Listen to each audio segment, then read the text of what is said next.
Isang linggo matapos ikasal ang aking anak na si Enrique, ang aking manugang, si Isabela, ay kumatok sa aking pintuan kasama ang isang lalaking nakabihis na may dalang leather briefcase. "Nanay, ito po si Paul, isang notaryo." Ngumiti siya ng pekeng ngiti na alam ko. "Pupunta po kami para tulungan kayo sa ilang papeles sa bahay." Kinabahan ako. Alam ko kung ano mismo ang gusto nila, pero wala silang ideya sa kung ano ang aking lihim na inihanda sa nakalipas na ilang buwan.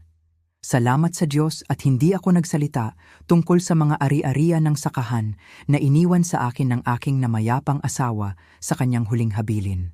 Nang makita ko si Isabela na naglilibot sa aking mga dokumento na may ganid na tingin, napagtanto ko na ang katahimikan ang aking naging kalasag. Ngunit upang sabihin ang lahat, kailangan kong bumalik sa araw kung saan nagsimula ang lahat. 3 buwan bago iyon, nang sabihin sa akin ni Enrique na ikakasal siya kay Isabela, ako ay nagmamasa ng harina sa kusina. Ang bango ng sariwang lebadura ay pumuno sa silid habang pinindot ng aking mga kamay ang mainit na masa. "Nanay, gusto kong maintindihan mo si Isabela bago ang kasal," sabi ni Enrique, na may ngiti na palaging nakakapagpalambot ng puso ko. "Anak ko, ang aking nag-iisang kayamanan ay nakahanap din ng pag-ibig," sagot ko. Pinunasan ang aking mga kamay sa aking apron. Marami na akong narinig tungkol sa kanya. 32 taong gulang, nagtatrabaho sa opisina, may kayumang gibuhok, laging makinis, at perpektong napuputol na kuko.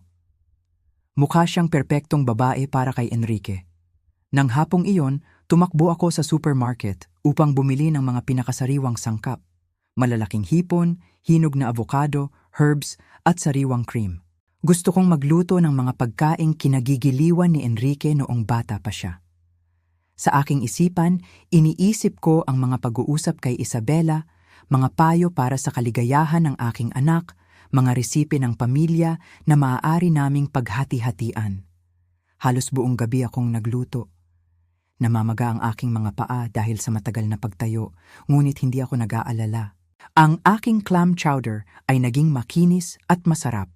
Ang cornbread ay naging malambot at malutong. Ang avocado salad ay naging sariwa. Ang apple pie ay mabango ng kanela. Mga pagkaing Amerikano na palaging paborito ng aking pamilya. Pagdating ng oras ng pagkikita, nagsuot ako ng aking pinakamagandang pink na damit, ang damit na itinabi ko para sa mga espesyal na okasyon. Maingat kong sinuklay ang aking buhok at naglagay pa ng kaunting lipstick. Gusto kong gumawa ng magandang impresyon pagkatapos ng lahat. Ang babaeng ito ay maaaring maging ina ng aking mga apo sa hinaharap. Tumunog ang doorbell at tumalon ang aking puso. Binuksan ko ang pinto na may malawak na ngiti. "Isabela, natutuwa akong makilala ka." Itinaas ko ang aking mga kamay para yakapin siya, ngunit hinawakan lamang niya ang aking balikat gamit ang kanyang mga daliri na para bang hindi niya gusto na hawakan ako. "Natutuwa rin po akong makilala kayo, Aling." Bulong niya nang hindi tumitingin sa aking mga mata. Ang kanyang boses ay malamig at malayo. Nakasuot siya ng isang marangyang asul na damit, at ang kanyang matataas na takong ay tumutunog sa aking simpleng sahig na parang maliliit na martilyo. Sa hapunan, sinubukan kong makipag-usap tungkol sa kanyang mga libangan, sa kanyang trabaho, sa kanyang mga plano kay Enrique, ngunit ang lahat ng mga tanong na aking tinanong ay nakatanggap ng maikling sagot. Oo, hindi, marahil. Ang pakikipag-usap sa kanya ay parang pakikipag-usap sa isang pader na yelo. Ang pinakamasakit sa akin ay ang paraan ng pagtingin niya sa aking bahay na may paghamak, kung paano niya sinimangutan ang lasa ng aking pagkain na parang ito ay walang silbi. Sinubukan ni Enrique na palambutin ang sitwasyon. "Nanay, masarap ang pagkain gaya ng dati," sabi niya. Sinusubukang alisin ang awkwardness na pumuno sa buong hapagkainan. Tinusok ni Isabela ang mga gisantes sa kanyang plato gamit ang kanyang tinidor. Pinaghihiwalay ang bawat sangkap na parang umiiwas sa lason.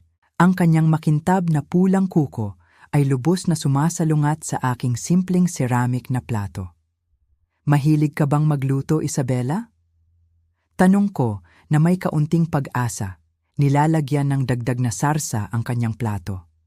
Tumingala siya, ang kanyang ekspresyon ay mahirap basahin. Wala akong oras para diyan. Walang emosyong sagot niya. Mas gusto kong mag-order ng pagkain o pumunta sa mga disenteng restaurant. Ang salitang disente ay tumusok sa aking dibdib na parang isang tinik. Kaya hindi disente ang aking pagkain. Hindi rin disente ang aking bahay. Humingang mahina si Enrique at nagmadaling nagbago ng paksa, ngunit naintindihan ko na ang mensahe. Para kay Isabela, ang lahat ng aking bagay ay hindi na aabot ng kanyang pamantayan. Sa mga sumunod na linggo, ang bawat pagbisita ay mas mabigat.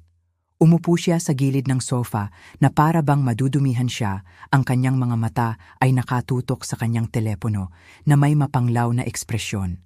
Hindi niya tinanong kailanman ang aking araw.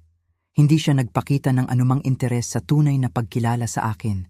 Nanay Suzanne, mas magiging masaya ka kung magkakaroon ka ng mas maraming oras para sa iyong sarili pagkatapos naming magpakasal, hindi ba? Sinabi niya minsan habang ako ay nagkakape. Para itong isang maagang paalam na para bang nagpasya siyang ihiwalay si Enrique mula sa akin. Mas maraming oras para sa sarili. Ulit ko, naguguluhan. Mas gusto ko rin na makasama ka. Sumulyap siya kay Enrique, ang tingin na hindi ko naintindihan noon, ngunit lubos na naiintindihan ngayon. Binalak nilang isantabi ako. Ang paghahanda ng kasal ay naging aking personal na bangungot. Nagpasya si Isabela ng lahat nang hindi ako tinatanong na para bang hindi ako nakikita. Kumuha ng isang katulong para sa mga bulaklak. Narinig ko siyang sinabi sa telepono minsan. Umabot ako ng ilang segundo upang mapagtanto na ako ang kanyang tinutukoy na siyang karaniwang naglilinis at nagluluto tuwing bumibisita ang aking anak. Nang nag-alok akong gumawa mismo ng cake sa kasal, isang tradisyon ng pamilya na aming ginagawa sa maraming henerasyon. Napatawa si Isabela na nagbigay ng pangingilabot sa aking likod. Hindi nanay, hayaan mo ang propesyonal na mag-asikaso niyan. Hindi ko gusto ang kahit anong gawa ng kamay. Nang gabing iyon, umupo ako sa kusina at umiyak, mahigpit na niyakap ang apron na ibinigay sa akin ng aking ina noong nagpakasal ako. Ang aking mga cake ay nagpapatamis ng mga kaarawan, binyag, graduations. Ngunit para kay Isabela, ang pag-ibig sa bawat batch ay homemade lamang, isang salita na binibigkas niya na parang sakit. Dumating ang araw ng kasal na parang isang bagyo na hindi maiiwasan. Nagising ako bago mag-umaga upang maghanda. Pinili ko ang aking pinakamagandang lila na damit. Pinili ko ito para lamang sa okasyong ito. Dumaan ako sa salon sa kapitbahayan.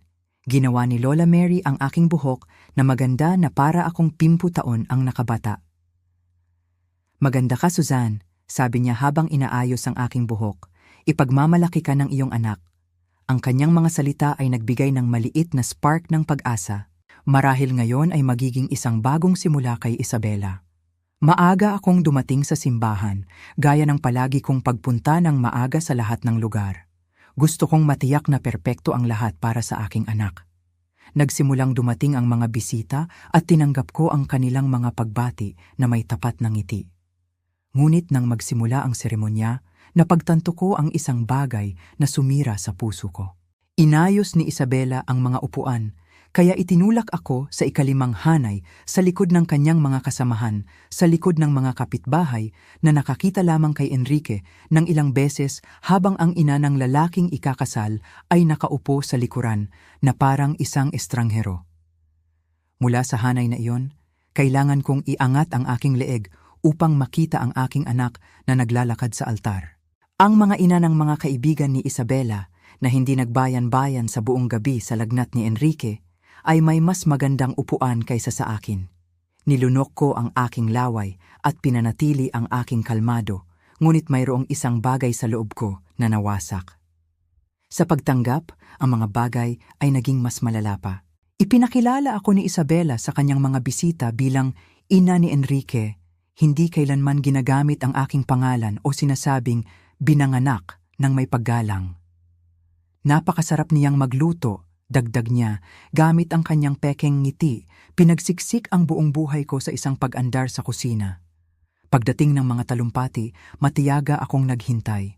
Inihanda ko ang mga salita mula sa puso tungkol sa aking mahal na anak, tungkol sa pagkakita sa kanya na lumalaki, tungkol sa aking mga pagpapala para sa kanyang bagong buhay. Ngunit kinontrol ni Isabela ang lahat na parang konduktor. Tinawag ang kanyang mga magulang, kanyang mga kapatid, kanyang matatalik na kaibigan, kahit ang kanyang mga kasamahan. Kumusta naman ang talumpati ng ina ng lalaking ikakasal? Tanong ng isang tao. Sumulyap si Isabela sa akin at ngumiti ng hiwalay. Oo, maaaring magsabi ng ilang maikling salita si Aling Suzanne. Maikling salita na parabang ang aking 69 na taong gulang na buhay at 30 taon bilang ina ay nagkakahalaga lamang ng ilang linya. Tumayo ako, nanginig ang aking mga paa, pakiramdam na ang lahat ng mga mata ay nakatutok sa akin. Gusto kong pasalamatan ng Diyos sa espesyal na araw na ito. Nakapagsabi pa lang ako ng ikalawang pangungusap nang magsimulang palakpakan si Isabela na pinutol ang aking mga salita. Sinundan ito ng iba, at ang aking tinig ay nilamon ng napilitang palakpakan. Sa hapunan, inilagay nila ako sa isang mesa sa likuran kasama ang malalayong kamag-anak ni Isabela na nakikipag-usap sa isa't isa na para bang wala ako. Mula roon, pinanood ko si Enrique na nakangiti sa kanyang bagong pamilya, nagpapakasaya sa kanyang bagong buhay habang ngumunguya ako ng isang walang lasa, matigas na piraso ng manok. Nagsimula ang sayaw, sumayaw si Enrique kasama si Isabela, pagkatapos kasama ang kanyang ina, pagkatapos kasama ang kanyang mga kapatid. Umupo lang ako, hinaplos ang aking damit, sinusubukang panatilihin na hindi mawala ang aking ngiti. Natapos ang kanta at hindi man lang ako nilingon ng aking anak. Hindi ka ba sasayaw sa iyong ina, Enrique? Tanong ni Anthony, asawa ni Rachel at isang malapit na kaibigan ng pamilya, nang huminto siya upang bumati. Ngumiti nang nahihiya si Enrique. Mamaya? Ngunit ang mamaya ay hindi kailanman dumating. Halos 11 ng gabi, nagpa siya akong umalis. Kailangan kong magmaneho pa uwi at pagod na ako sa pagpapanggap na maayos ang lahat. Anak, aalis na ako. Hinawakan ko ang kanyang braso, niyakap niya ako saglit, ang kanyang mga mata ay nakatuon sa musika at mga tawa. Salamat nanay sa lahat, mahal kita, ngunit nakatingin siya sa ibang lugar. Lumitaw si Isabela sa kanyang tabi na parang isang pag-aari na anino. Salamat sa pagpunta nanay, sabi niya. Ang kanyang tono ay parang isang permanenteng paalam sa halip na pasasalamat. Lumakad ako palabas sa paradahan, hawak ang aking pitaka at ang regalo na aking inihanda. Sa sobrang pagmamahal, sa likod ko, narinig ko si Isabela na bumulong sa kanyang mga kaibigan. Buti na lang at malayo ang tirahan niya. Hindi naman siya masamang tao, pero alam mo naman, ang mga biyenan ay palaging gusto ng opinyon sa lahat ng bagay. Ang kanilang pagtawa ay sumunod sa akin hanggang sa aking sasakyan. Sumakay ako sa aking lumang sasakyan, nanginig ang aking mga kamay, tumulo ang aking mga mata.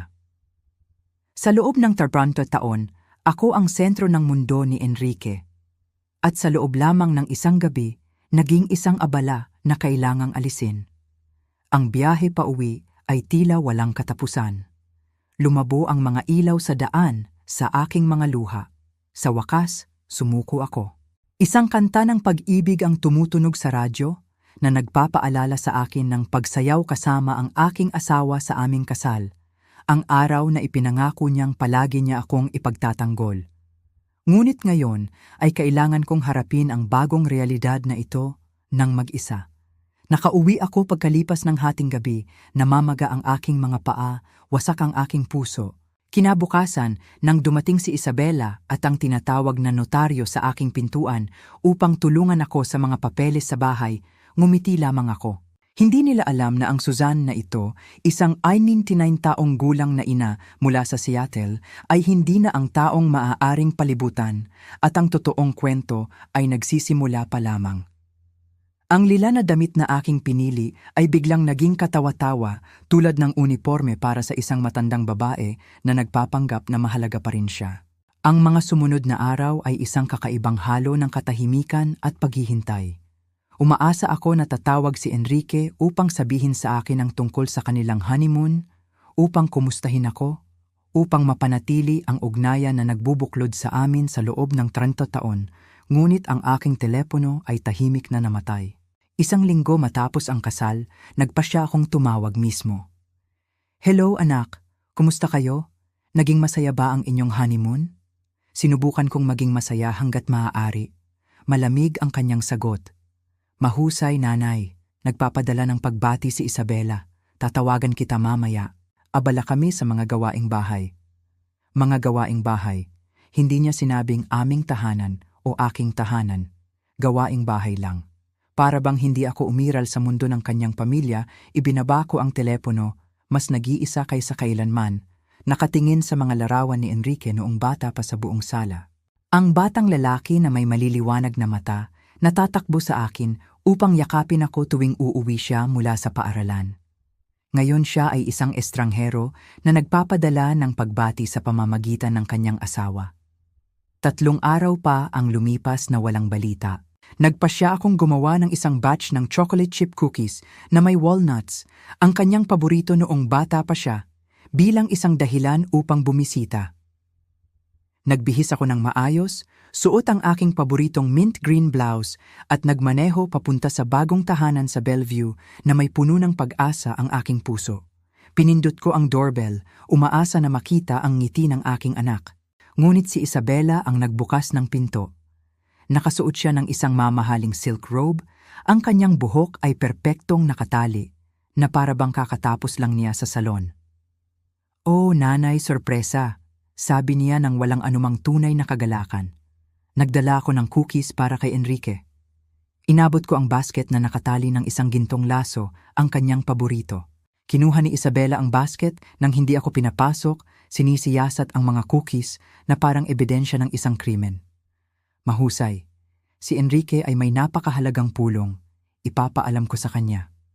Tumayo ako sa pintuan, pakiramdam na parang isang saleswoman na tinanggihan, naghihintay ng kahit isang baso ng tubig o isang simpleng tanong, "Kumusta ka?" Ngunit isinara ni Isabela ang pinto. "Salamat nanay sa pagdadala ng cookies. Magandang araw po." Ang paglagapak ng pinto ay parang isang hatol. Sa daan pauwi, lumabo ang mga luha sa windshield. Huminto ako sa gilid upang umiyak ng malaya, sinuntok ang aking mga kulubot na kamao sa manibela. Paano ko hinayaan na mangyari ang lahat ng ito? Paano ko hinayaang agawin ng babaeng iyon ang aking anak sa akin? Nang gabing iyon, kumain mag-isa sa harap ng TV, bigla kong naalala ang sinabi sa akin ng aking yumaong asawa bago siya namatay. "Suzanne, kung may mangyari sa akin, huwag mong hayaan na apakan ka ng sinuman. Mas malakas ka kaysa sa iyong iniisip at mas marami kang nakahihigit kaysa sa iyong iniisip." Hindi ko lubos na naunawaan noon, ngunit ngayon ay nagsimula ng linawin ang mga salitang iyon. Kinabukasan, ginawa ko ang aking pinabayaan sa loob ng maraming buwan.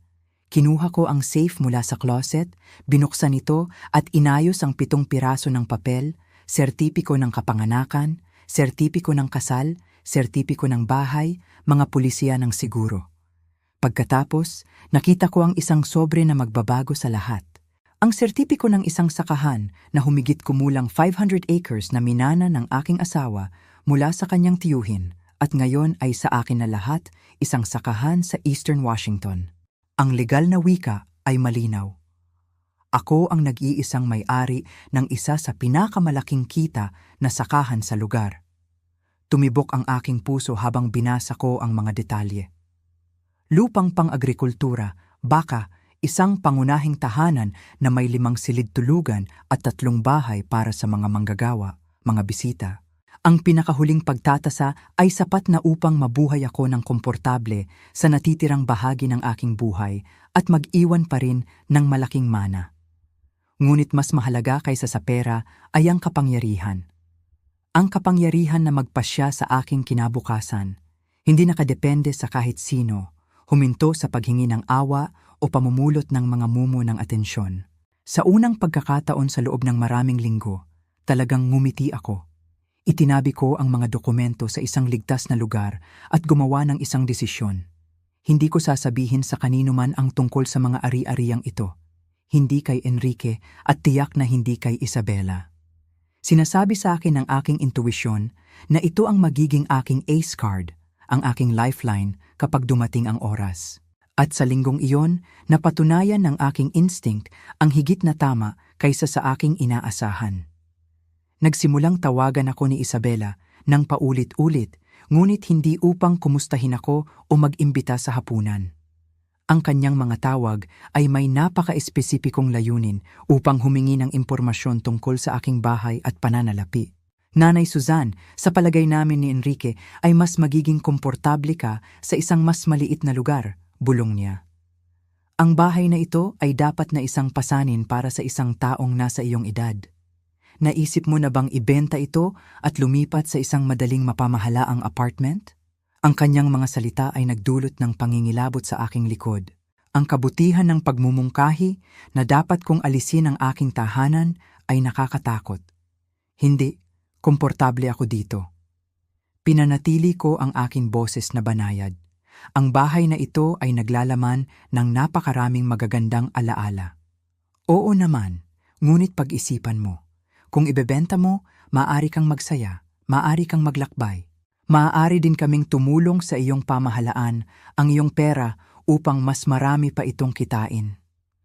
Nagpatuloy si Isabela sa kanyang matamis na tono na sinimulan kong kinamumuhian.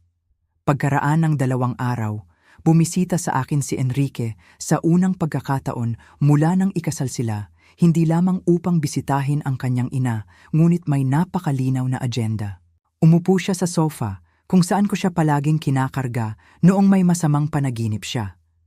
Nanay, pinag-usapan namin ni Isabela ang tungkol sa iyong kinabukasan. Ang aking kinabukasan? Nagkunwari akong walang alam, kahit na alam ko kung saan patungo ang lahat ng ito. Iniiwasan ni Enrique ang pagtingin sa aking mga mata, tulad noong bata pa siya at nakagawa ng mali. Sa palagay namin ang bahay na ito ay masyadong malaki para sa iyo. Mukha kang pagod kamakailan, stresado. Alam ni Isabela ang isang mahusay na broker na maaaring tasahin ito at makakuha ng magandang presyo. Naglalaro siya sa kanyang mga susi ng kotse, nangangapa. Ang sakit ay dumating tulad ng isang talim na umiikot sa aking puso. Ang batang aking inalagaan ng buong pagmamahal ay sinusubukang hikayatin akong ibenta ang bahay kung saan siya lumaki, kung saan niya ginawa ang kanyang mga unang hakbang, kung saan kami nagtayo ng lahat ng alaala. Anak, sa tingin mo ba talaga na dapat kong ibenta ang bahay? Tanong ko ng diretsyo, kinakailangang marinig ang kanyang boses, hindi ang eko ni Isabela. Sa isang sandali, nakita ko ang mataba, mahina na batang lalaki na siya noon, nag-aalinlangan, natigil sa pagitan ng alam niyang mali at kung ano ang itinuturo ng kanyang asawa sa kanya. May punto si Isabela, nanay. Dapat ka nang magsaya, hindi na masyadong mag-alala, bulong niya. Ngunit ang kanyang boses ay tila nagbabasa ng isang script na isinulat ng ibang tao. Nang gabing iyon, matapos umalis si Enrique na may mga walang laman na pangako na bumisita ng mas madalas, umupo ako sa kusina na may isang tasa ng chamomile tea at gumawa ng isang desisyon na magbabago sa lahat. Tinawagan ko si Rachel, ang nag-iisang matalik kong kaibigan na lubos kong pinagkakatiwalaan. Rachel, may sasabihin ako sa iyo na napakahalaga, ngunit mangako ka na ito ay magiging sikreto sa atin. Nagkusa ng sumeryoso ang boses ni Rachel. Magkaibigan kami ng mahigit 40 taon, halos magkasamang pinalaki ang aming mga anak. Sige Suzanne, ano ang nangyayari? Mukhang nag-aalala ka. Sinabi ko sa kanya ang lahat mula sa ugali ni Isabela sa unang pagkakataon, kung paano nila ako tinrato sa kasal, ang mga pagsisikap na kumbinsihin akong ibenta ang bahay, at sa wakas, ang mga ari-ariang sakahan na aking itinago. Diyos ko, Suzanne, halos 500 acres na hindi mo sinabi sa kanila, sambit ni Rachel. Buti na lang at hindi ka nagsalita. Nakita ko ang tingin ng pating sa mga mata ng babaeng iyon sa kasal. Pinatunayan ng kanyang mga salita na tama ang aking intuisyon, Rachel, parang may masamang mangyayari. Kung paano nila ako tiningnan na parang isang hadlang na kailangang alisin. Natatakot ako na sila ay may plano. Makinig ka, mahal kong kaibigan, sabi ni Rachel sa kanyang pamilyar, determinado na boses. Bukas ng umaga, Pupunta tayo sa isang abogado. Kailangan mong protektahan ang lahat bago malaman ng mga buwitre na iyon kung ano talaga ang mayroon ka. At huwag kang pipirma ng kahit ano nang hindi sumasangguni sa akin. Kinabukasan, maagang dumating si Rachel upang sunduin ako. Nagtakda siya ng appointment sa isang kilalang abogado, si G. Robert Hayes, na may opisina sa downtown Seattle. Isang lalaking may buhok na may asin at paminta, na may matalas na mata at dekada ng karanasan sa paghawak ng mga katulad na kaso. Jing, Suzanne, batay sa sinabi ng iyong kaibigan sa aking mga record, sensitibo ang iyong sitwasyon, sabi niya matapos suriin ang mga papel. Hindi karaniwan na ang mga kamag-anak, mapagbigay man o hindi, ay naglalagay ng presyon sa matatanda upang ilipat ang mga ari-arian. Ang aking rekomendasyon ay ang bumuo ng legal na proteksyon sa paligid ng iyong buong ari-arian. Ipinakalat ni G. Hayes ang mga dokumento sa isang larawan ng mga ari-arian sa mesa na may makintab na kahoy. Ang mayroon ka ay makabuluhan. Ang sakahan na ito ay nag-iisa ay nagkakahalaga ng kayamanan ng maraming pamilya. Inayos niya ang kanyang salamin. Ang nag-aalala sa akin ay ang uri ng pag-uugali na iyong inilarawan. Emosyonal na paghihiwalay. Ginagawang maniwala ang biktima na hindi siya karapat-dapat. Pagkatapos, naglalahad ng solusyon na kapakipakinabang lamang sa kanila. Ang kanyang mga salita ay nagdulot ng pangingilabot sa akin. Ito mismo ang aking pinagdaraanan. Pinisil ni Rachel ang aking kamay. Sabihin mo sa kanya ang tungkol sa notaryo. Ikwinento ko kung paano dumating si Isabela at si Paul sa aking pintuan, na ikinaway ang mga papel sa bahay, na lumilitaw ng walang abiso na parang mga mangangaso sa isang trail. Tipikal, bulong ng abogado na isinusulat. Madalas silang nagdadala ng notaryo na mapagkaibigan. Iniiwasan ang mga irregularidad at nagpapahirap sa pagpirma sa ilalim ng pagpapanggap ng pagpapasimple ng mga pamamaraan. Nakita ko ang mga tao na nawawalan ng lahat sa isang sesyon ng pagpirma. Kaya, ano ang maaari kong gawin upang maprotektahan ang aking sarili? Tanong ko, pakiramdam na parang nasa isang hindi nakikitang larangan ng digmaan. Sa unang pagkakataon sa araw na iyon, ngumiti siya. Marami. Magtatag kami ng isang hindi mababawing tiwala, idodokumento ang anumang pagtatangkang puwersahan at higit sa lahat, maghanda ng mga sitwasyon para sa pagpapakita nila ng kanilang tunay na intensyon. Umalis kami sa opisina ng abogado na may malinaw na plano at isang hanay ng mga dokumento na sapat na malakas upang balutin ang aking mga ari-arian sa proteksyon. Sa pagkakataong ito, hindi na ako ang ina na madaling palibutan. Handang lumaban ang Suzanne ng Seattle. Higit sa anuman, lumabas ako sa opisina ng abogado na may katiyakan. Hindi ako nagre-react, wala akong paranoia. Ang aking mga hinala ay may basehan. Inimbitahan ako ni Rachel na maghapunan. Niyakap ako ng kanyang asawa, si Anthony, ng kanyang pamilyar na yakap ng oso. Suzanne, may pera sa mga mata ng babaeng iyon, sabi ni Anthony habang kumakain kami ng inihaw na karne na niluto ni Rachel. Kahit noong kasal, pakiramdam ko ay may mali, patuloy niya. Pinag-iisipan niya, tinatanong kung sino ang nagtatrabaho sa negosyo. Kinumpirma ng kanilang mga obserbasyon ang aking pinakamasamang takot. Sa mga sumunod na araw, pinanatili ko ang aking normal na gawain, ngunit nasa mataas na alerto.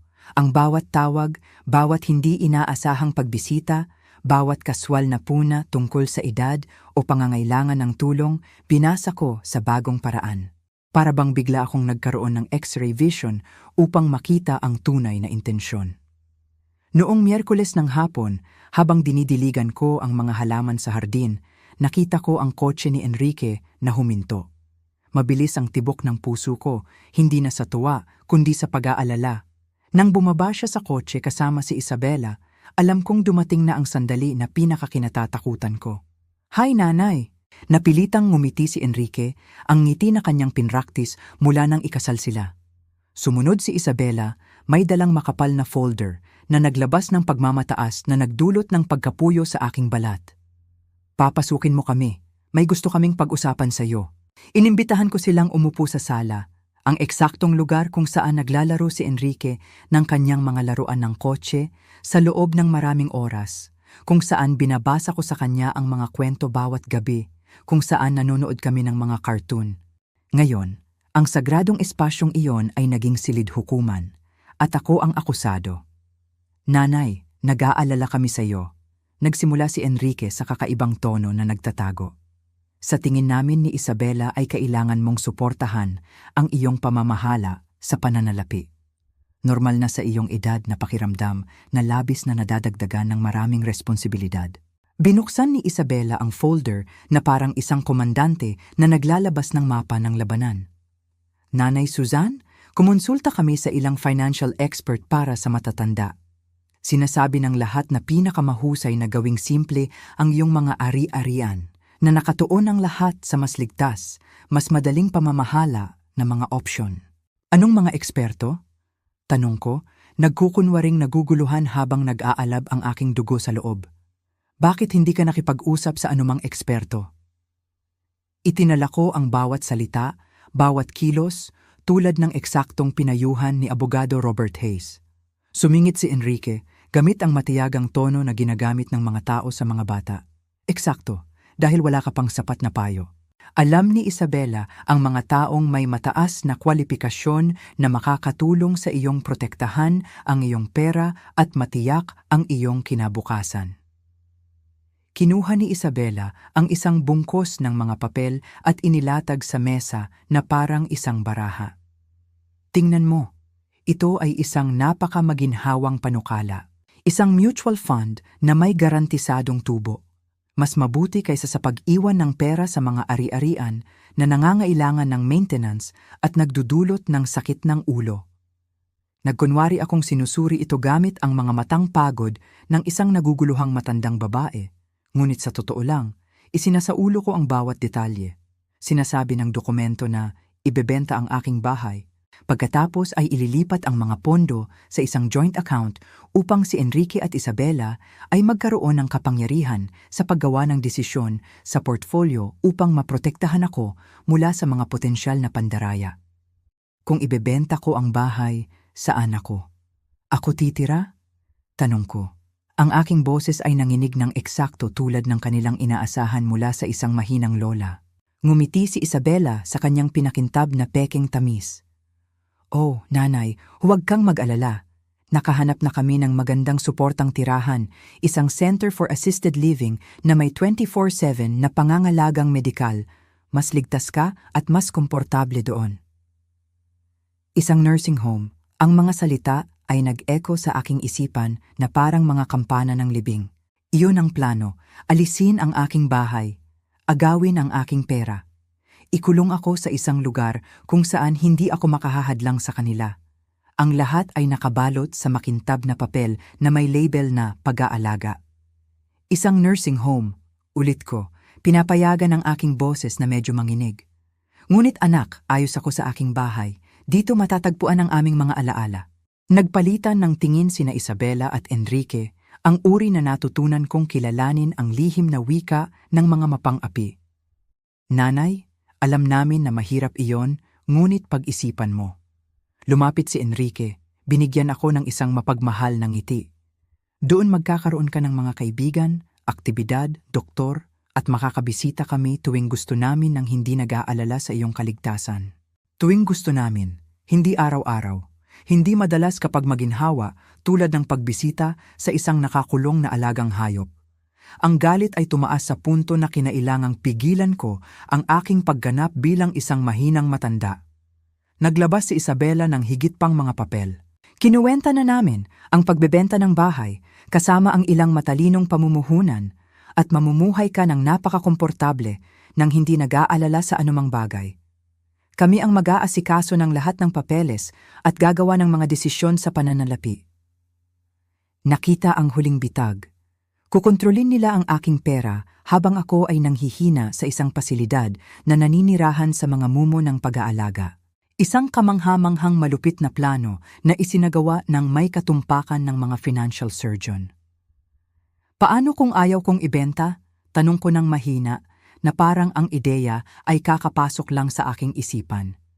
Huminga si Isabela ng buong drama, na parang isang pasyente na guro na nagpapaliwanag ng matematika sa isang batang natataranta. Nanay, naiintindihan namin na mahirap iyon. Ngunit sa iyong edad, hindi ligtas ang nakatira ng mag-isa sa isang malaking bahay. Ano ang mangyayari kung madadapa ka at walang nakakaalam? O kung may sumasamantala sa iyong kabaitan at niloloko ka?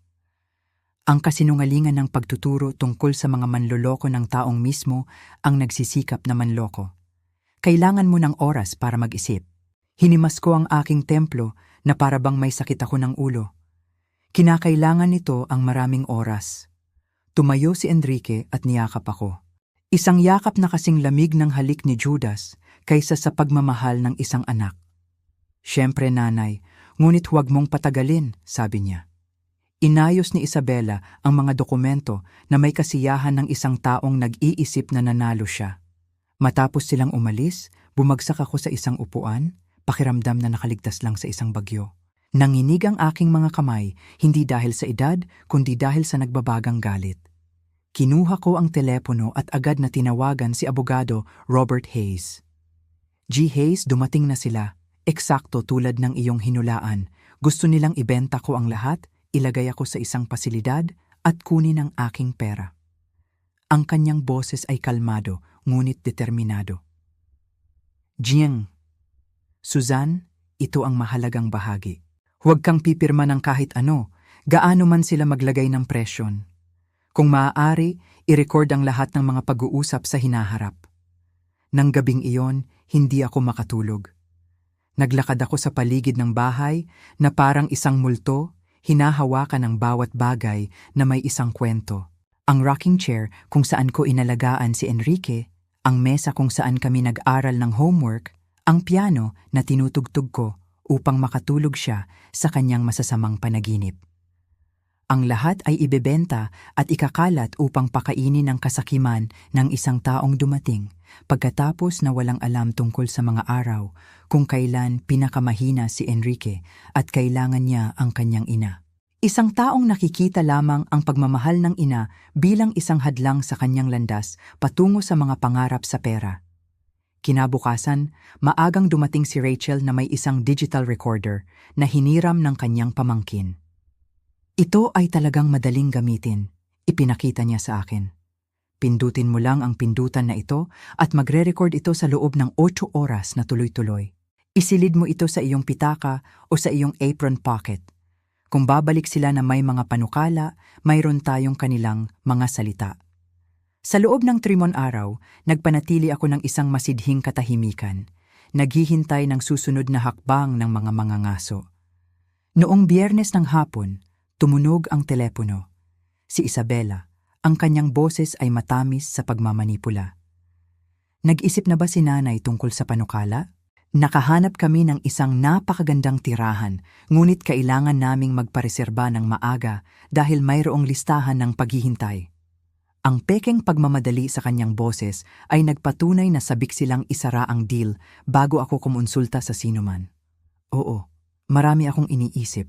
Sagot ko na may pinakamahusay kong pagganap bilang isang nag-aalinlangan na matandang babae. Maaari ka bang pumunta bukas para muling ipaliwanag ang mga detalye? Sa aking edad, minsan nakakalimot ako. Nakita ko ang kanyang mapanlinlang na ngiti sa telepono.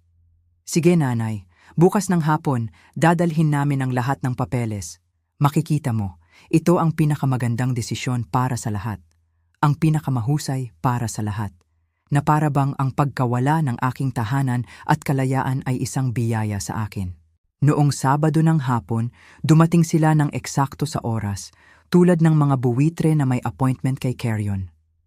Sa pagkakataong ito ay dinala nila si Paul, ang notaryo na kumatok sa aking pinto noong nakaraang linggo. Isang payat na lalaki na may manipis na bigote at isang leather briefcase. Ang kanyang mga mata ay lumibot sa aking bahay na parang mga tagatasa ng ari-arian habang nagkukunwari siyang magalang. Gang! Suzanne, natutuwa akong makita ka muli. Ngumiti siya nang hindi tumitingin sa mga mata. Naghahanda ako upang pasimplehin ang lahat ng mga pamamaraan. Kung mas mabilis nating malutas ito, mas kaunti ang mga komplikasyon. Bago tayo magsimula, gusto kong humiling ng pahintulot na i-record ang audio at video ng pag-uusap na ito upang maprotektahan ang lahat ng partido. Sang-ayon ba ang lahat? Umupo ako sa aking paboritong armchair, ang upuan kung saan ko minsang inuga ang maliit na Enrique at pinayagan silang itanghal ang kanilang dula ng pekeng pag-aalala. Nanay, dinala na namin ang mga papeles na handa na. Inilagay ni Enrique ang mga papeles sa mesa. Kailangan mo lang pumirma dito, dito, at kami na ang bahala sa iba. Itinuro ng kanyang daliri ang mga tuldok na linya na parang mga krus sa isang sementeryo. Umupo si Isabela sa tabi ko. Ang uri ng nakakainis na pagiging malapit na ginagamit ng mga agresibong salesperson. Tingnan mo, mga larawan kung saan ka titira, magagandang hardin, isang TV room, maging ang mga klase ng yoga para sa mga nakatatanda. Ipinakita ni Isabela ang ilang larawan. Isang lugar na mukhang isang ospital na nagkukubli kaysa sa isang tahanan. Binuksan ni Paul ang kanyang briefcase at magalang na naglabas ng isang selyo, asul na tinta at isang hanay ng mga porma sa notaryong papel. Ma'am, ang mga dokumentong ito ay perpektong ginawa upang protektahan ang iyong mga interes, isang transaksyon sa pagbebenta ng ari-arian, ang paglilipat ng pera sa isang trust fund ng pamilya at ang pagpapahintulot sa iyong mga kamag-anak na pamahalaan ang iyong pananalapi kung sakaling mawalan ka ng kakayahan. Kawalan ng kakayahan. Ang salitang ito ay tumama sa akin na parang isang sampal. Ngumiti ako ng napakagaan, isang ngiti na ako lang ang nakakaunawa at tumingala. Kung gayon, simulan natin sa pagbabasa ng malakas ng bawat probisyon, upang maitala ang lahat ng ganap alinsunod sa mga kinakailangan. Uumpisa na ba tayo? Naghanda na sila sa susunod na hakbang. Kung isang araw maglakas loob akong tutulan ang kanilang desisyon, susubukan nilang ipahayag na hindi ako may kakayahan sa kognitibo. Ang plano ay masyadong maselan na nagdulot ng pangingilabot sa akin. Paano kung magbago ang isip ko pagkatapos? Tanong ko ng may layunin, nanginig ang aking boses, naglalaro ng perpekto sa isang maruming matandang babae. Nagpalitan ng tingin sina Paul at Isabela, ang uri na hindi kayang kunan ng recorder. Ngunit itinatak ko ito sa aking memorya bilang katibayan ng kanilang pagsasabwatan. O nanay, ang mga desisyon na ito ay upang protektahan ka, sabi ni Isabela na may labis na pasensya. Kung maaari mong baguhin ang iyong isip sa lahat ng oras, maaaring samantalahin ka ng mga masasamang tao at lokohin kang pumirma sa mga bagay na hindi maganda para sa iyo. Mga masasamang tao. Ang kabalintunaan. Ang taong nag-aagaw ng lahat ng aking bagay ang nagtuturo tungkol sa mga taong nagsasamantala. Kinailangan kong kagatin ang aking mga labi upang hindi matawa ng mapait. At saka nanay, hinawakan ako ni Enrique na may walang katuturang malumanay na paghawak. Isipin kung gaano tayo kakalma na malaman na ikaw ay ligtas at inaalagaan. Hindi na tayo mag-aalala sa iyo. Hindi na tayo mag-aalala sa iyo. Isinalin mula sa wika ng mga manipulator, nangangahulugang hindi na kami magkukunwaring mahal ka kapag kinokontrol na namin ang pera. Tumulo ang aking luha, hindi na isang gawa. Ito ang tunay na sakit ng isang ina na ipinagkanulo ng anak na kanyang inalagaan ng pag-ibig. Huwag po kayong umiyak, ma'am, sabi ni Paul na may propesyonal na lamig. Normal lamang na madama ang damdamin sa mga malalaking pagbabago. Pagkatapos, mas magiging payapa kayo. Naglabas siya ng gintong ballpoint pen at inilagay ito sa harap ko na parang baril sa aking leeg. Kinuha ko ang panulat, nanginig ang aking kamay at inilipat ito patungo sa unang papel. Ang kapaligiran ay tense na parang tali ng biolin. Ang aking dalawang tagapagpatupad ay huminga ng malalim, naghihintay ng huling tagumpay. Lumapit si Isabela na parang bampira sa leeg ng isang biktima. Sa sandaling iyon, na parang isang anghel na kumakatok, tumunog ang doorbell. May tao ba? Bulalas ni Paul. Ang kanyang pagkainis ay kitang-kita. Hindi, sagot ko. Dahan-dahang tumayo. Marahil isang kapitbahay sa payo ni G. Hayes. Nakiusap ako sa tanggapan ng abogado ng distrito na magpadala ng isang investigador na magpatotoo dahil sa mga senyales ng panloloko sa mga nakatatanda. Binuksan ko ang pinto. Nakatayo si Rachel doon kasama si abogado Robert Hayes at isang kasamang investigador na may dalang kamera upang itala. Magandang hapon, Suzanne. Ngumiti si Rachel na nagbigay sa akin ng agarang lakas. Sana hindi tayo nahuli ng oras. Pasok kayo, sabi ko, pakiramdam na parang dumating na ang kabalyeriya. Pumasok si abogado Hayes na may presensya na makukuha lamang ng mga veteranong abogado. Sumunod ang natitirang lalaki, itinaas ang kamera. Nanlamig si Enrique. Nahirapan si Isabela na kolektahin ang mga tumpok ng mga dokumento at si Paul ay nanatiling hindi gumagalaw na parang haligi ng asin. Ano ang nangyayari, nanay? Tanong ni Enrique na may pag-aalala. Magandang hapon sa lahat, sabi ni G. Hayes ng magalang. Kinakatawan ko si Ginyingi Suzanne. Ayon sa schedule para sa araw na ito, susubaybayan ko ang legal na transaksyon na ito kasama ang investigador mula sa tanggapan ng abogado ng distrito. Naniniwala ako na ang lahat ng mga dokumento ay nasa maayos na kaayusan at binigyan ng aking kliyente ng sapat na oras upang suriin ang mga ito sa independenteng tagapayo. Ang katahimikan pagkatapos ay napakakapal na maari mong hiwain. Nagmamadaling isinilid ni Paul ang gintong panulat sa kanyang bulsa na parang nasusunog. Sumulyap si Isabela sa pinto, sinusukat ang daan palabas. Paumanhin, at sino po kayo? Sinubukan ni Paul na iligtas ang kanyang awtoridad. Ngumiti si Hayes na parang isang lalaking nakasira ng maraming scam. Robert Hayes, abogado para sa Senior Citizens Protection. At ito si Deputy Prosecutor Daniel Harris mula sa King County Prosecutor's Office na namamahala sa mga krimen na nagtatarget sa mga mahihina.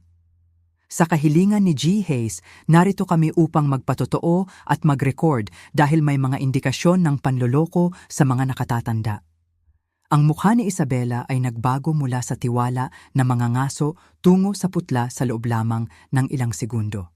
Isinara ni Paul ang kanyang briefcase na may kamalian na galaw na parang naglalaman ng mga ebidensyang nakasasama.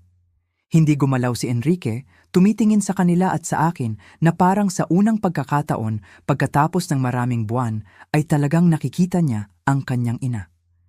Counsel, sabi ko, ang aking boses ay mas matatag kaysa sa nagawa ko sa loob ng mga linggo. Natutuwa ako na dumating ka sa oras. Malapit na akong pumirma ng ilang papeles at gusto kong tiyakin na tama ang lahat. Inilagay ko ang recorder sa mesa na parang isang nakapint na granada. Inaktibo ng investigador ang kanyang kamera ayon sa protocol. Ma'am, maaari mo bang ipaliwanag kung anong uri ng mga dokumento ang hinihiling nilang pirmahan mo at sa anong mga pangyayari? Ang kanyang boses ay may legal na awtoridad na nagdulot ng panginginig sa mga nagkasala. Sinubukan ni Isabela na sumingit ng isang mapilit na tawa. Oh, dapat ay nagkaroon ng pagkakamali. Tinutulungan lang namin ang aking biyenan sa ilang magagandang papeles. Papeles? Ulit ko, ngumingiti sa aking sariling sorpresa. Tinatawag mo bang mga papeles para ibenta ko ang aking bahay, ibigay ang lahat ng aking pera sa inyo at pumasok sa isang nursing home upang makontrol ninyo ang lahat ng ari-arian? Tumalon si Paul na may intensyon na tumakas. Siguro mayroong pagkakamali. Pumunta lang ako upang magbigay ng mga serbisyo sa notaryo. Naka-standby si Ginoong Brooks sa pintuan. Sandali, kasamahan. Gusto kong makita ang mga dokumentong dinala mo.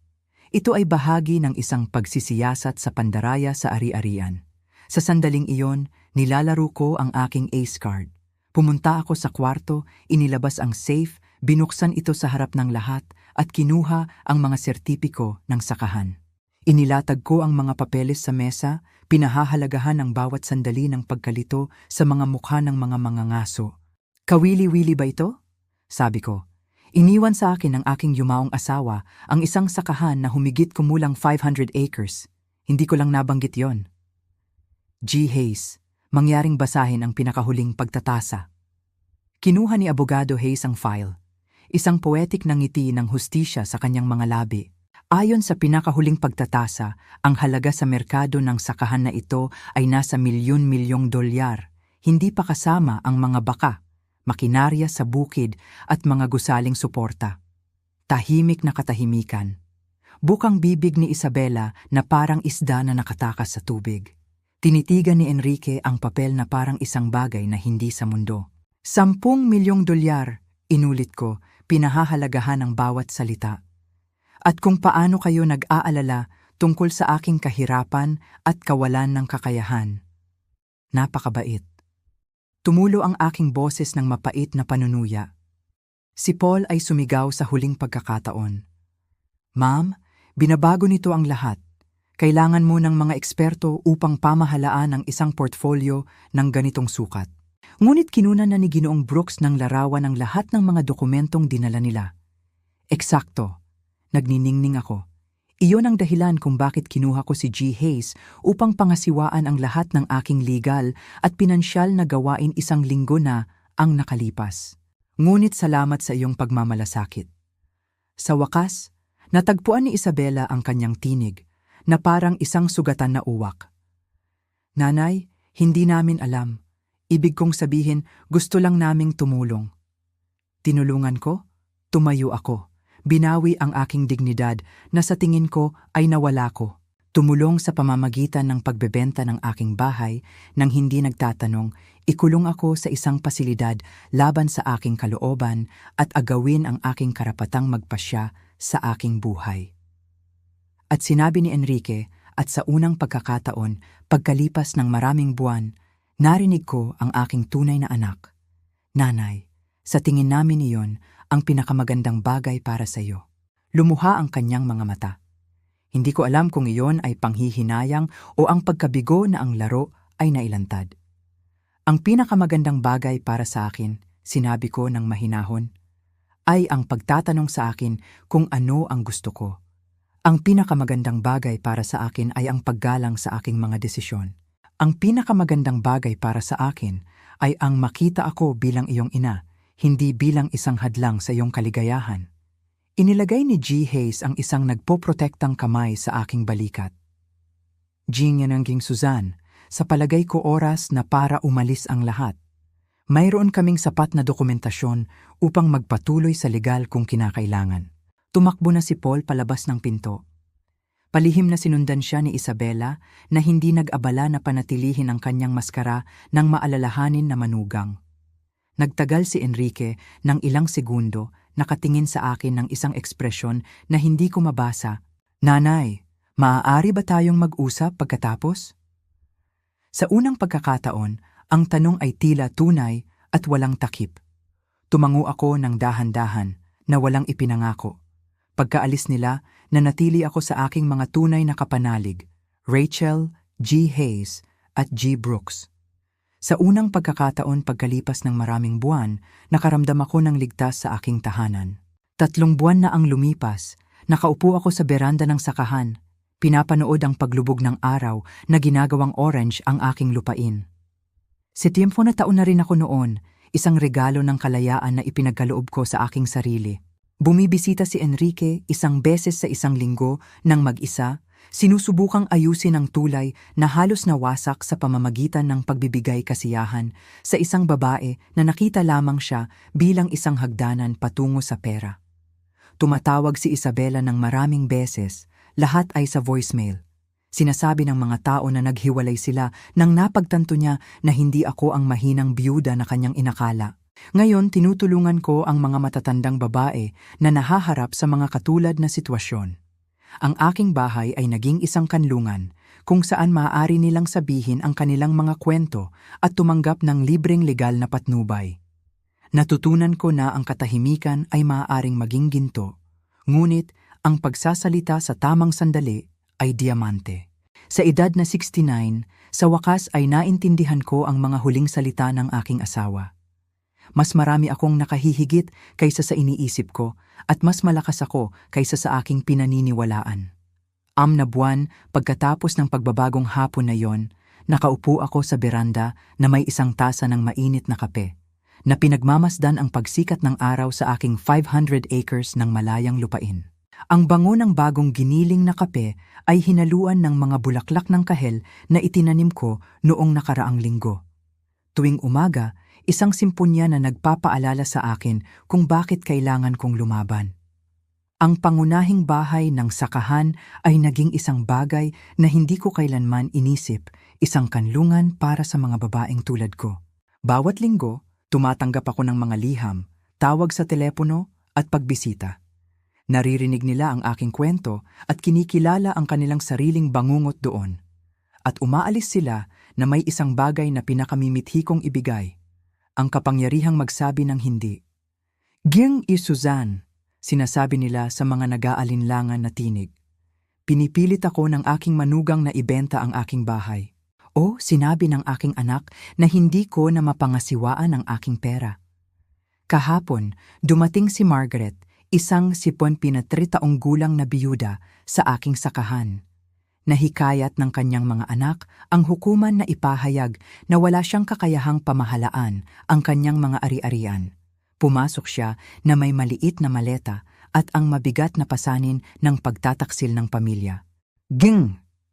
Suzanne, sabi niya sa pamamagitan ng kanyang mga luha, ang aking mga anak mismo ang nagkulong sa akin. Kinuha nila ang aking pensyon at hindi ako pinapayagang lumabas ng mag-isa. Sinasabi nila na para sa aking kapakanan. Inupo ko siya sa rocking chair kung saan ako umiyak para sa kalungkutan, ibinuhos ang chamomile tea sa isang tasa ng porselana at sinabi sa kanya ang buong kwento ko. Nakita ko ang pag-asa na bumalik sa kanyang mga mata sa unang pagkakataon pagkalipas ng maraming buwan. Talaga bang kaya kong makuha ang kontrol sa aking buhay? Tanong niya na parang isang batang ligaw na naghahanap ng daan pa uwi. Hindi lamang kaya, hinawakan ko ang kanyang kulubot na mga kamay. Ito ay iyong karapatan at hindi ka nag-iisa. Kinabukasan, sinuri ni Abogado Robert Hayes ang mga tala ni Margaret.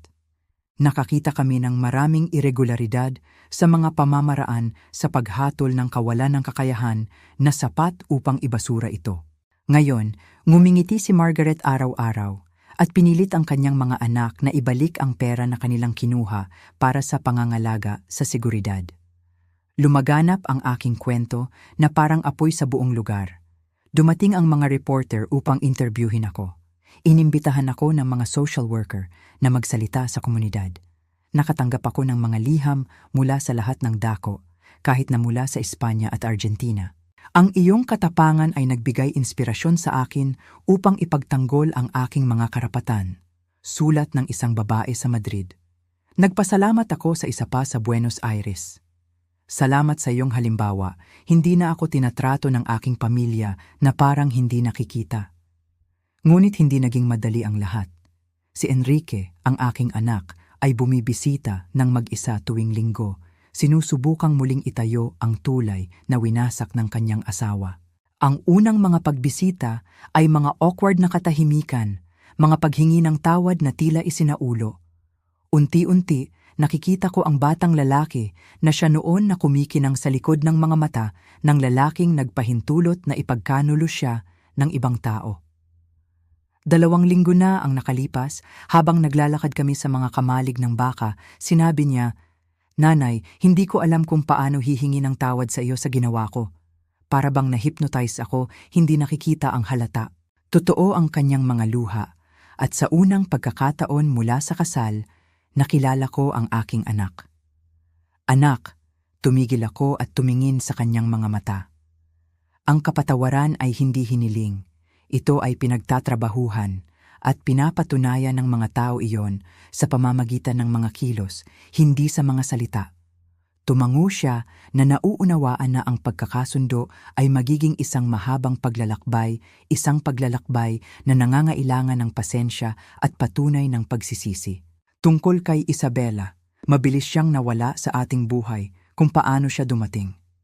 Sinabi ni Rachel, ang aking pinakamatalik na kaibigan, na may mga tainga sa lahat ng lugar na nagplano si Isabela na mag-file para sa diborsyo upang kunin ang kalahati ng ari-arian, ngunit legal na pinrotektahan ni Enrique ang lahat sa aking payo.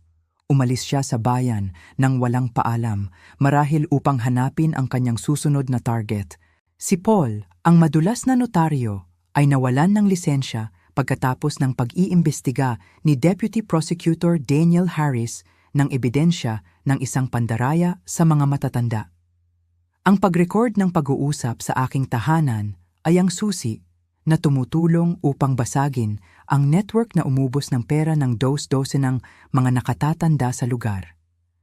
Si Rachel ay nananatiling aking kasama ngayon.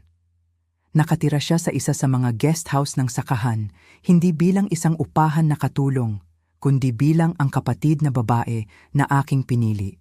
Magkasama, pinatatakbo namin ang kanlungan na itinatag namin. Nagho-host ng mga workshop sa mga karapatan ng mga matatanda at nagpaplano ng mga biyahe na hindi pa kami nagkaroon ng pagkakataong gawin noong bata pa kami. Sino ang mag-aakala na sa edad na 70 ay magiging aktivista kami? Biro ni Rachel habang inaayos namin ang isang mesa na puno ng mga aplikasyon para sa tulong legal. Ngumingiti ako, naaalala ang mahiyain na babae na dati ako. Nasiyahan sa mga mumo ng pagmamalasakit na pinayagan ng iba na magpasya sa aking kapalaran. Si Abogado Hayes ay hindi na lamang ang aking abogado. Naging legal na director siya ng aming organisasyon. Nakapagsulong kami ng mga pagbabago sa ilang mga regulasyon sa lokalidad upang mas mapangalagaan ang mga matatanda at nakikipagtulungan sa mga mambabatas ng federal sa mas malawak na reforma. Jining, Suzanne, sabi niya sa aming pinakahuling pulong, sa loob ng 6 na buwan, mas marami kang nagawa para sa mga karapatan ng mga matatanda kaysa sa ginawa ng maraming organisasyon sa loob ng mga dekada. Tuwing gabi bago matulog, naglalakad ako sa hardin, pinagmumuni-muni ang landas na aking nilakaran. Minsan, nakakahanap ako ng mga sulat kamay na inilalagay sa mailbox sa ilalim ng malaking puno ng oak na iniwan ng mga babaeng nanirahan dito. Salamat sa pagtuturo sa akin na hindi pa huli ang pagbawi sa aking dignidad, isinulat ng isang liham. Isang liham pa ang nagsulat. Salamat sa pagpapakita sa akin na ang self-respect ay walang expiration date. Bukas, darating ang isang grupo ng mga kababaihan mula sa California upang marinig ang aming kwento at matutunan kung paano gumawa ng mga katulad na kanlungan sa kanilang mga lungsod. Kumakalat ang kilusan na parang mga ripple sa isang lawa na umaabot sa mga buhay na hindi ko kailanman inisip na maaabot ko. Sa edad na 69, napagtanto ko na ang pagtanda ay hindi ang katapusan ng kwento. Minsan, ito ang simula ng pinakamalakas na kabanata. Natutunan ko na ang karunungan na naipon sa mga dekada ay mas malakas na sandata kaysa sa kabataan. Na ang nawalang dignidad ay palaging maibabalik kung maglakas loob tayong lumaban para dito. Ako si Suzanne, 69 taong gulang, at ito ang aking deklarasyon ng kalayaan. Hindi ko hahayaang sinuman na pakiramdam ko ay hindi nakikita, walang silbi o magamit muli. Kung ang aking kwento ay nagbigay ng inspirasyon sa kahit isang babae na magsalita laban sa pang-aabuso at pagmamanipula, kung gayon ang bawat luha, bawat pagtataksil, bawat sandali ng sakit ay magiging sulit. Sa wakas, natanto ko na tama ang aking yumaong asawa. Mas malakas ako kaysa sa iniisip ko, at mas marami akong nakahihigit kaysa sa aking pinaniniwalaan. Kailangan ko lang alalahanin kung sino talaga ako. Marahil ang pinakamalakas na bagay tungkol sa kwento ni Suzanne ay hindi ang sakahan, ni ang mga legal na papeles, ngunit ang sandaling tumayo siya at tinawag kung ano ang nararapat sa kanya. Dignidad, mga hangganan, at pag-ibig na nakakaalam ng paggalang. Ang pamilya ay kung saan nagsisimula ang pag-ibig, ngunit ito rin ang lugar kung saan kailangang ilagay ang mga limitasyon. Ang kapatawaran ay maaaring magbukas ng pinto, ngunit ang tiwala ay bumabalik lamang sa pamamagitan ng mga aksyon. At minsan, ang pag-aaral na magsabi ng hindi ay kung paano tayo magsabi ng oo sa buhay, kapayapaan, autonomiya, at ang ating sariling pagpapahalaga sa sarili. Ano sa palagay mo ang ginawa ni Suzanne? Kung ikaw ang nasa kanyang sitwasyon, ano ang iyong gagawin kapag tumutulong ang isang kamag-anak ngunit gusto nilang kontrolin? Sa iyong pananaw, ano ang hitsura ng malusog na mga hangganan sa loob ng isang pamilya, lalo na sa mga matatandang magulang? At anong mga partikular na aksyon ang dapat nakasama ng isang paghingi ng tawad upang tunay na gumaling? Mangyaring ibahagi ang iyong mga pananaw o karanasan sa seksyon ng mga komento. Maaaring palakasin ng iyong kwento ang isang nangangailangan nito. Kung sa tingin mo ay makabuluhan ang mga pagpapahalagang ito, sumali sa amin upang hindi mo makaligtaan ang mga susunod na kwento. Patuloy tayong makikinig, matututo, at magkakasamang lalago upang matuklasan ng bawat isa sa atin ang ating boses.